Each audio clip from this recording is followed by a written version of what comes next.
Mi nombre es Gerardo Martínez y voy a hablar sobre los superconductores.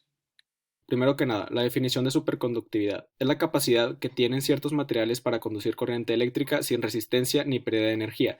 Para llegar a esto se necesitan tres magnitudes críticas: la temperatura crítica, la densidad de corriente crítica y el campo magnético aplicado crítico. Como vemos en esta gráfica, a medida que se acerca a los 0 Kelvin y a un campo magnético de cero, se incrementa la densidad de corriente crítica hasta llegar a un pico. Como se ve en este caso, se necesita la fórmula de densidad de corriente, en la cual la conductividad es muy alta. Esto lo podemos relacionar con lo visto en el curso, con el comportamiento que es opuesto a los de los dieléctricos, ya que en este caso, para lograr la superconductividad, la resistividad es casi o igual a cero. Un poco de historia: en 1911 se descubre este fenómeno de superconductividad con el mercurio. En 1933 nace el efecto Meissner, que es el más importante, ya que describe completamente lo que sucede en los superconductores.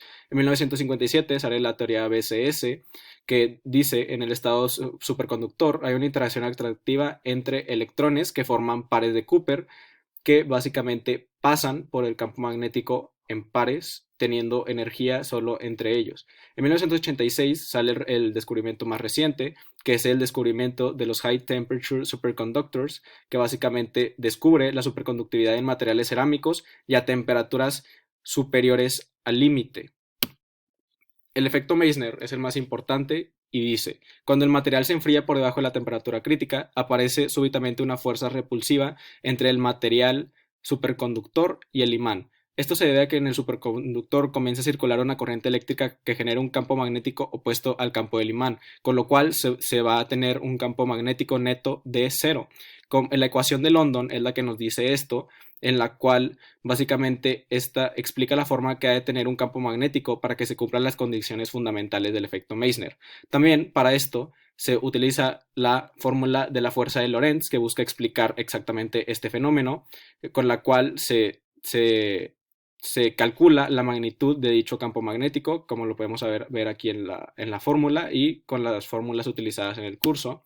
Después tenemos dos tipos diferentes de superconductores. El tipo 1, como lo vemos aquí en la gráfica, es el rojo, y el tipo 2 es el azul, en el cual la diferencia que vemos aquí es que en el tipo 1 el superconductor cae en su temperatura crítica y después se vuelve en el estado normal, y el tipo 2 alcanza su punto crítico en la superconductividad y después va bajando gradualmente. En el tipo 1 la temperatura crítica y el campo crítico son únicos, y en el tipo 2 hay dos diferentes puntos críticos.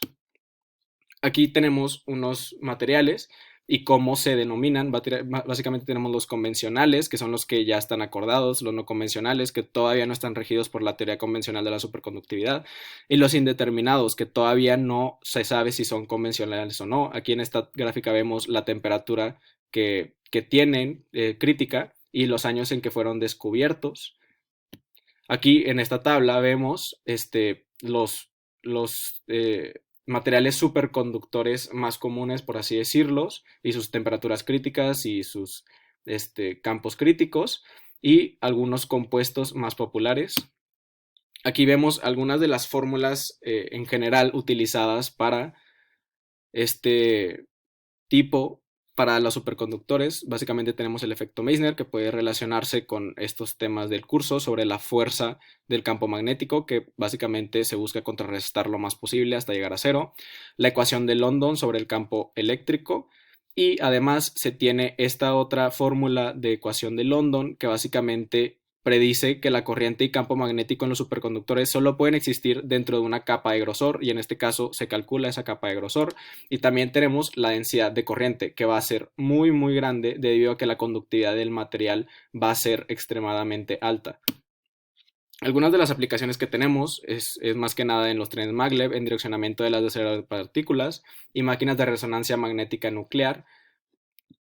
Y en la actualidad se tiene el descubrimiento: en 2015 se encontró el superconductor de temperatura más alta, el sulfuro de hidrógeno, con una temperatura de transición superconductora de 203 Kelvin. Y aquí están las referencias.